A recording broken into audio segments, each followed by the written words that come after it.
kwa kipindi kingine. Ninakaribisha mtumishi wa Mungu ajatulishe neno. Wala si mwingine ni Pastor Magdalene. Tupige makofi mazuri mtumishi wa Mungu anapokuja kutulisha neno.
Neno itapita, kila kitu itapita, neno litasimama.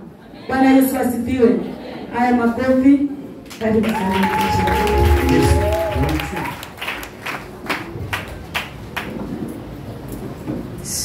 Amen. Bwana Yesu asifiwe. Amen. Kwanza kabisa ningependa kumshukuru Mungu ni kwa ajili ya uzima. Amen. Uzima na afya na kuona siku ya leo na kuwaona na kufika imani mwako. Amen. Nashukuru Mungu pia kwa ajili ya neema ya utumishi mahali hapa kuweza kusimama na kutimika mbele za Bwana. Atukuzwe Kristo. Na mwisho kabisa ningependa kumshukuru Mungu na kutukuza Mungu kwa ajili ya kazi yake mahali hapa. Wiki hii tumemwona mkono wa Bwana ukitutendea mahali hapa kuinua utukufu hadi utukufu. Amen.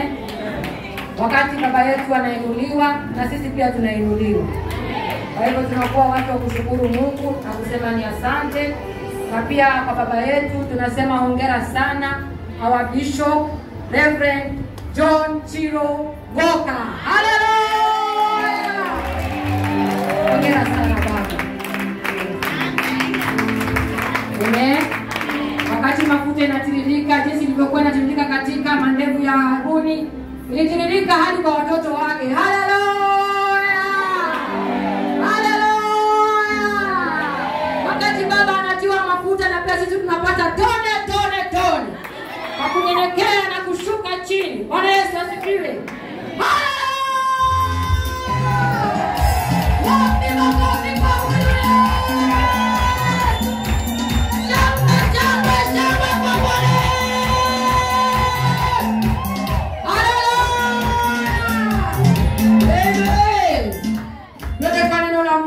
Leo tunasoma kitabu cha Samueli wa kwanza.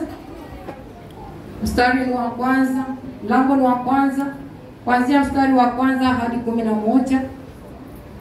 Tuamini na tumshukuru Mungu ni kwa Baba Mungu muumba mbingu na nchi. Jina lako likapewe sifa leo na hata milele. Tazama Jehova jinsi ulivyokuwa mwema, umekuwa mwaminifu katika haya madhabahu. Tunahisi kushuka na kunyenyekea na kushuka zaidi na zaidi mbele zako Mfalme Bwana, maana ni karamu umekaramika mwenyewe Mfalme Bwana. Unapoketi katika kiti chako cha enzi Mfalme Bwana, unaketi peke yako Mfalme Bwana. Utukufu, sifa na mamlaka zikakurejelea mahali hapa Mfalme Bwana. Tunashuka masia babani kwa ajili ya neno lako Jumapili ya leo Mfalme Bwana. Ni sabato uliyoitenga Jehova ukaiandaa jinsi ulivyokusudia Mfalme Bwana. Chombo chako babani metii nasema ndio na amina Mfalme Bwana. Ukanitumia sawa sana mapenzi yako Mfalme Bwana. Yote yasiyo yako baba tukakuzilie mbali Mfalme Bwana. Ukanene masia baba kupitia hichi chombo Mfalme Bwana. Ukatutengeneze Mfalme Bwana. Ukatuinue, ukatubariki, ukaturekebisha na ukatukumbusha kupitia neno lako Mfalme Bwana. Bali kupitia neno lako Mfalme Bwana. Achilia uzima kupitia neno lako baba. Achilia nuru yako Mfalme Bwana. Tukakuone mahali hapa Mfalme ukitenda mambo makuu na mambo ya maajabu. Ni katika jina safi na kula mwana wa Yesu Kristo tumeomba na hata kuamini. Karibu sana msomaji. Asante. Amen. Kitabu ni Samueli wa kwanza 1 kuanzia 1. Amen. Inasema palikuwa na mtu mmoja wa Rama Msufi wa nchi ya ya milima ya Efraimu, jina lake akiitwa Elkana mwana wa Yerohamu mwana wa Elihu mwana wa Tohu mwana wa Sufu Mwefraimu. Naye alikuwa na wake wawili, jina lake mmoja akiitwa Hana na jina lake wa pili aliitwa Penina. Naye huyo Penina alikuwa na watoto, hakuwa na watoto. Na mtu huyo alikuwa akikwea kutoka mjini kwake mwaka kwa mwaka ili kuabudu na kumtolea Bwana wa majeshi dhabihu katika Shilo. Na wale wana wawili wa Eli, Hofni na Finehasi, makuhani wa Bwana, walikuwako huko. Hata siku ile ilipokuwako huko, amen, hata siku ile alipofika Elkana, alipotoa dhabihu kumpa mkewe Penina sehemu, akawapa na watoto wake wote, waume kwa wake. Lakini Hana humpa sehemu mara mbili, maana alimpenda Hana, ingawa Bwana alikuwa amemfunga tumbo. Ila mwenzake humchokoza sana, hata kumsikitisha, kwa sababu Bwana alikuwa amemfunga tumbo. Tena mumewe akafanya hivyo mwaka kwa mwaka. Hapo yule mwanamke alipokuwa kwenda nyumbani kwa Bwana, ndivyo yule alivyomchokoza. Basi Elkana mumewe akamwambia Hana, unalilia nini? Kwani huli chakula? Kwa nini moyo wako una huzuni? Je, mimi si bora kwako kuliko watoto 10? Ndipo Hana akainuka walipokwisha kula na kunywa huko Shilo. Naye Eli kuhani alikuwa kiketi kitini pake penye mwimu wa hekalu la Bwana. Naye akamwomba Bwana kalia sana, akaweka nadhiri akasema, Bwana wa majeshi, ikiwa wewe utaliangalia teso la mjakazi wako na kunikumbuka, wala usisahau mimi mjakazi wako na kunipa mimi mjakazi wako mtoto mume, ndipo mimi nitakapompa Bwana huyo mtoto siku zote za maisha yake, wala wembe hautafikiria kichwani kwangu. Haleluya. Amen. Bwana Yesu asifiwe. Leo tunaenda kuangalia kwa mtazamo upya wa kiroho. Bwana Yesu asifiwe. Amen. Roho anafunua kila kukicha kulingana na mapenzi yake. Haleluya. Mahali pale tunaona kulikuwa na hitaji kwa Hana. Kulikuwa na upungufu kwa Hana. Kulikuwa na kitu alikuwa anahitaji. Bwana Yesu asifiwe. Amen. Lakini leo tunaenda kujifundisha kwa ajili ya huyu Yesu Kristo. Kuna jambo alikuwa analitaka kupitia kwa Hana. Bwana Yesu asifiwe. Kulikuwa na hitaji mbinguni kwa ajili ya Israeli. Kulikuwa na wafalme Mungu alikuwa anainuka. Bwana Yesu asifiwe. Alifanya hivyo si kwa ajili ya nguvu zake, bali kwa nguvu za Roho Mtakatifu. Maana kuna jambo Mungu alikuwa anakitaka. Bwana Yesu asifiwe. Yes, yeye aliona tu kwa mama wanazaa. Pia yeye anataka kufanana nao, maana amejaliwa kuwa mwanamke. Bwana Yesu asifiwe. Lakini mbingu ilikuwa na mpango tofauti. Bwana Yesu asifiwe. Mungu alijua hapo mbele hawa wanangu wataanza kudai mfalme. Na kutahitaji nabii ambaye atakayesimama ni kwa ajili ya hawa wafalme. Maana wafalme hawangeweza kumsogelea huyu Mungu. Walikuwa wanapitia nabii mahali pale. Bwana Yesu asifiwe. Naye Mungu akamuinua pale Hana, akamwangulia. Lakini alipopanda pale milimani, ikafika siku akakubaliana na Roho wa Mungu. Akaweka nadhiri. Bwana Yesu asifiwe. Akamwambia, ukinipa Baba nitakuregeshea. Bwana Yesu asifiwe. Ukinipa hiyo ndoa nitakuregeshea. Hao watoto ninaowalilia ukinipa Baba nitakuregeshea. Hiyo kazi nitakuregeshea. Hiyo huduma nitakuregeshea, uitawale wewe mwenyewe. Bwana Yesu asifiwe. Mungu alimsukuma ili Samueli akaregeshewe kwake. Bwana Yesu asifiwe. Na pale Hana akatenda yale. Alipofika mahali pale na akalia, akaongozwa na Roho kumkabidhisha Samueli kabla hata hajaumbwa. Naambiwa Mungu anatujua kabla hata tuumbwe. Bwana Yesu asifiwe. Kabla hata hajaumbwa, Hana akamregesha huyo mtoto. Akamregeshea Mungu wake, akasema ukinipa hakika Baba nitakuregeshea akakutumikie. Bwana Yesu asifiwe. Mungu anahitaji akatumike katika hiyo kazi unayolilia.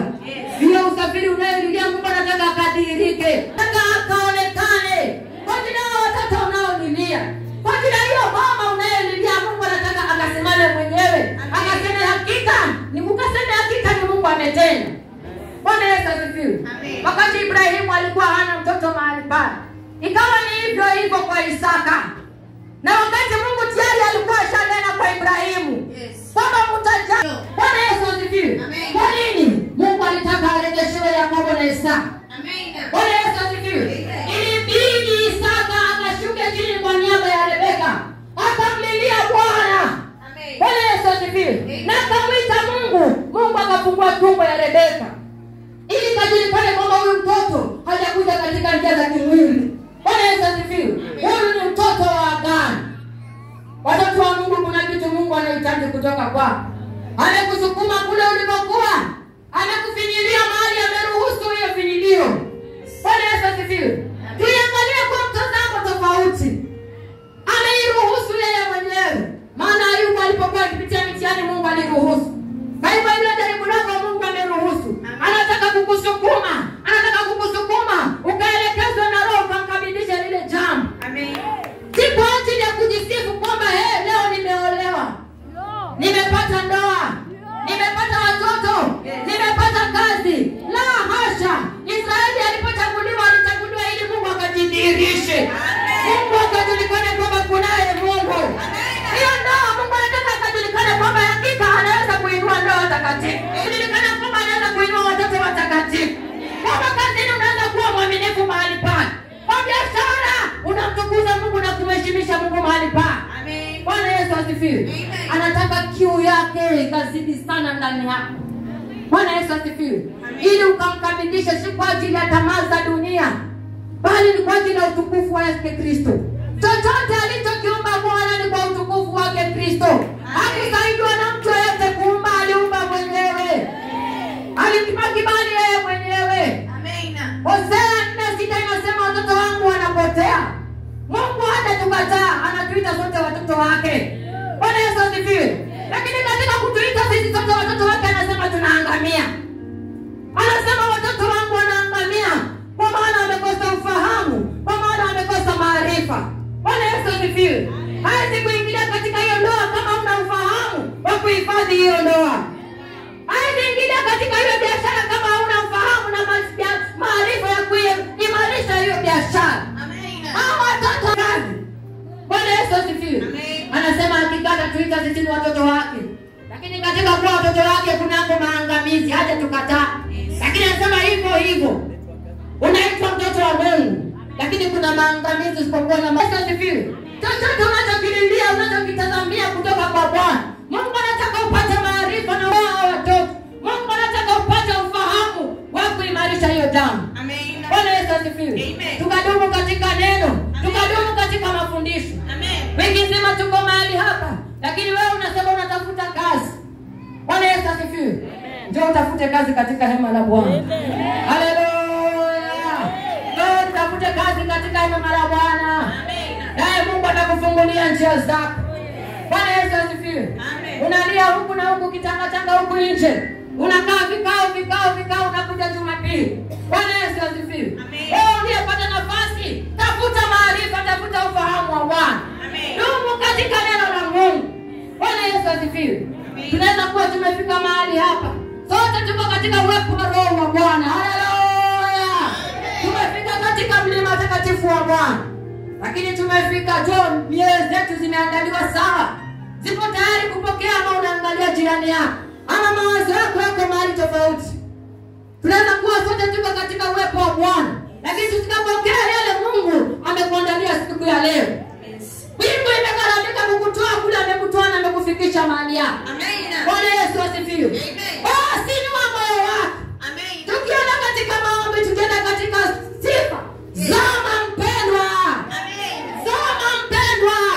Hicho kiatu wewe pekee unajua kwamba na kufinya. Yes. Bwana Yesu asifiwe.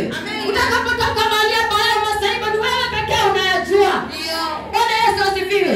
Usije kaleta sarakasi ama makizaza katika nyumba ya Bwana. Yes. Zama ukamtafuta huyu Mungu. Maana tunaambiwa Hana alisema mpaka akamwita mlevi. Ndio. Haleluya. Katika kuzama unakutana na Roho wa Mungu anakuongoza. Amen. Anakuelekeza, maana sisi hatujui kuomba. Amen. Haleluya. Hatujui kuomba, hatujui kuitisha kutoka kwa Bwana. Yes. Lakini wakati tutazama na kujazwa na Roho Mtakatifu, tutaelekezwa jinsi ya kuomba katika Bwana. Amen. Na yale yote Mungu anatarajia kutoka kwetu tutaweza kupata. Amen. Bwana Yesu asifiwe. Amen. Ninaambiwa Petro anaitisha Yesu, anaambiwa tembea juu ya maji. Akawa anatembea mahali pale. Alikuwa uweponi wa Yesu Kristo.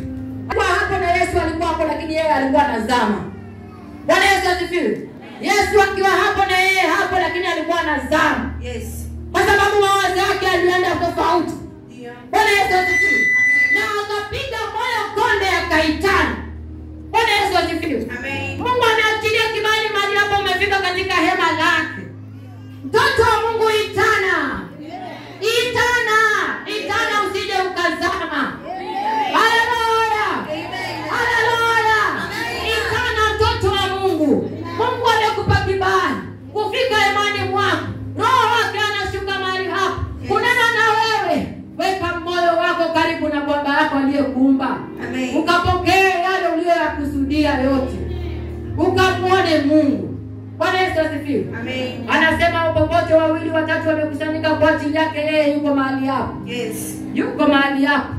Lakini zaidi akasema utakayokataa hapa duniani hata mbinguni nakataliwa. Amen. Sio complete kukua tu katika uwepo wake. Lazima tukwe milima. Amen. Lazima tupenye katika maombi. Amen. Kama ni kukataa, kataa maroho. Yes. Kama ni kuomba, omba sana. Amen. Kama ni kucheza, mchezee Baba yako aliyekuumba. Maombi yetu akapate kibali mbele za Bwana. Amen. Bwana Yesu asifiwe. Amen. Tunapofika hemani mwa Bwana, tunapopata kibali ya kuwa katika uwepo wa Roho Mtakatifu, Roho wa Mungu anapotembea tembea, wacha akupate uko tayari, wacha kumwangalia jirani yako. Amen. Bwana Yesu asifiwe. Yeye ako na kikombe chake, yeye ako na viatu vyake vimemfinya. Ndio maana Bwana Yesu asifiwe. Shughulika na yako, shughulika na Roho Mtakatifu, shughulika na Baba yako aliyekuumba. Pokea neno lake. Ukafungue moyo. Takukataa ukataa, takukubali ukubali, ukubaliane na Bwana. Bwana Yesu asifiwe. Amen. Tunaambiwa maombi ya mwenye haki ni manukato, ya ule mwenye dhambi. Na wakati mtoto wako anapiga kelele hapo nyumbani, wewe unafanya nini? Asiponyamaza aendelee unafanya nini?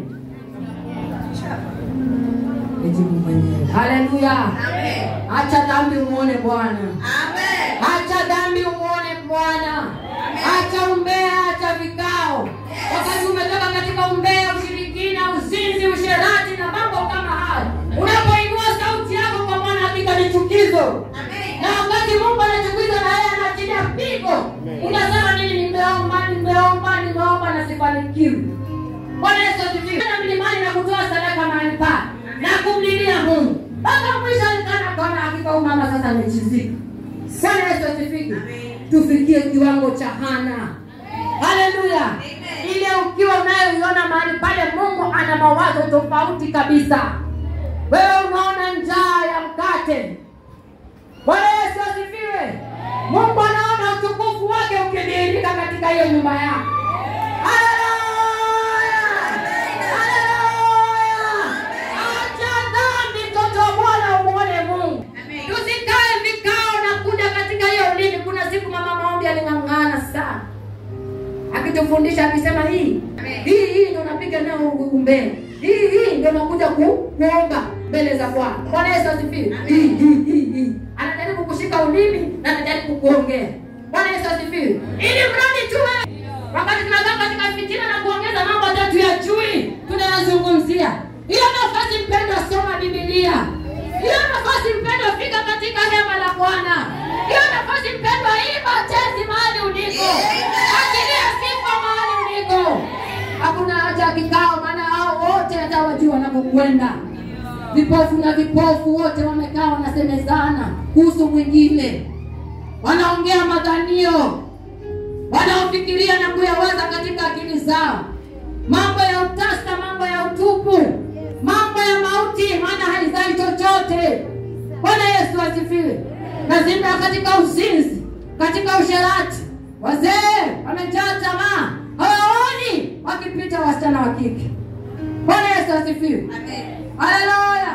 Na unakuja unasema Mungu nisaidie, Mungu nisaidie, Mungu nisaidie. Mbingu ikikija unasema kule hakuna Mungu. Hakika Mungu yuko, useme yuko ama hayuko. Yeye yuko alikuwa hata kabla wewe uwe. Bwana Yesu asifiwe. Ukiri kwako hakufanyi Mungu kuwa ama kutokuwa. Bwana Yesu asifiwe. Amen. Soma hiyo Hosea 4:6. Tunaambiwa tumekosa maarifa. Bwana Yesu asifiwe. Katika kukaa katika hema la Bwana. Alikwea, alipenya mpaka akajua hakika. Huyo mmoja akamrekesha kwa Bwana. Unayengojea kufutwa machozi. Hakika umefika katika hema lake. Umefika mbele zake. Acha dhambi. Haleluya. Mungu hawezi kutupatia kitu ambacho anajua tunaweza kuzitunza. Acha dhambi umuone Bwana. Acha kona umuone Mungu. Tembea katika njia za haki. Tunaambiwa kunayo neema ya wokovu ambayo inatufundisha kutengana na dhambi. Bwana Yesu asifiwe. Hatutaweza kwa nguvu zetu. Tunaweza kupitia neema ya Kristo Yesu. Mwite Mungu mtoto wa Bwana. Mwite Mungu kama hujawahi kumuita. Wacha kuzoea shida. Wacha kuzoea tabu. Hukuitiwa tabu, hukuitiwa shida. Bwana Yesu asifiwe. Yakobo hakuitiwa tabu, hakuitiwa shida. Amen. Kitabu ni Hosea 4:6 inasema, watu wangu wanaangamizwa kwa kukosa maarifa. Kwa kuwa wewe umeyakataa maarifa, mimi nami nitakukataa wewe. Usiwe kuhani kwangu mimi. Kwa kuwa umesahau sheria ya Mungu wako, mimi nami nitasahau watoto wako. Wale ambao tunataka vya Yesu na tumtaki Yesu. Kwa hivyo tukubali, ni sisi tuingie katika laini ya Yesu, sio Yesu aingie katika laini yetu. Bwana Yesu asifiwe. Aliyemuumba mwingine ni Yesu Kristo. Haleluya. Kwa hivyo tukubaliana na neno la Bwana. Ili akakubali maombi yako. Na tutabarikiwa sote pamoja. Amen.